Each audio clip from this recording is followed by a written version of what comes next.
कर्ण एक ऐसा पात्र था महाभारत में जो देव पुत्र होने के बावजूद भी सामाजिक प्रताड़ना का सामना करना पड़ा और उसको समाज में अस्वीकार किया गया। लेकिन कर्ण ने कुरुक्षेत्र में अपने भाइयों पांडवों को छोड़कर कौरवों का साथ दिया था। कौरवों का साथ देने के बावजूद ऐसा क्या हुआ होगा जिसके कारण कृष्ण को कर्ण का अंतिम संस्कार करना पड़ा होगा? तो आइए जानते हैं कृष्णा ने कर्ण का अंतिम संस्कार क्यों किया। कुंती और सूर्य का पुत्र था कर्ण। कुंती ने कर्ण को अविवाहित होते हुए जन्म दिया था। एक रथ सारथी ने कर्ण का पालन किया था, जिसके कारण कर्ण सूतपुत्र कहा जाता था। अविवाहित माता से जन्म और रथ सारथी के पालन के कारण कर्ण को समाज में ना तो सम्मान मिला और ना अपना अधिकार मिला।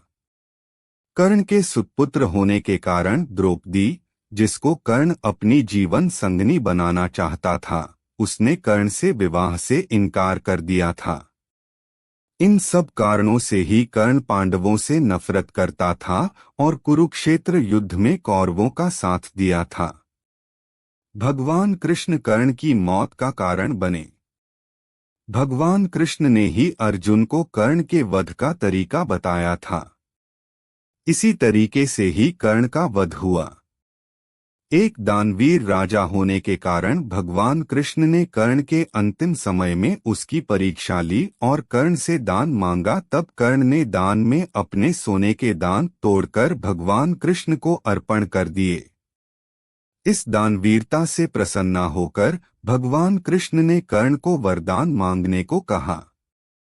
कर्ण ने वरदान रूप में अपने साथ हुए अन्याय को याद करते हुए भगवान कृष्ण के अगले जन्म में उसके वर्ग के लोगों के कल्याण करने को कहा।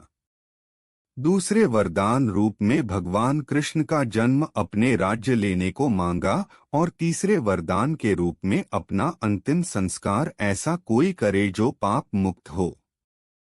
वरदान देते हुए भगवान कृष्ण ने सारे वरदान स्वीकार कर लिए, परंतु तीसरे वरदान से भगवान कृष्ण दुविधा में आ गए और ऐसी जगह सोचने लगे जहां पाप ना हुआ हो।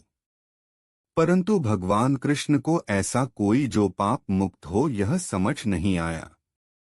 वरदान देने के वचनबद्धता थी, इसलिए कर्ण का अंतिम संस्कार भगवान कृष्ण अपने ही हाथों से किया और कर्ण को दिए वरदान को पूरा किया।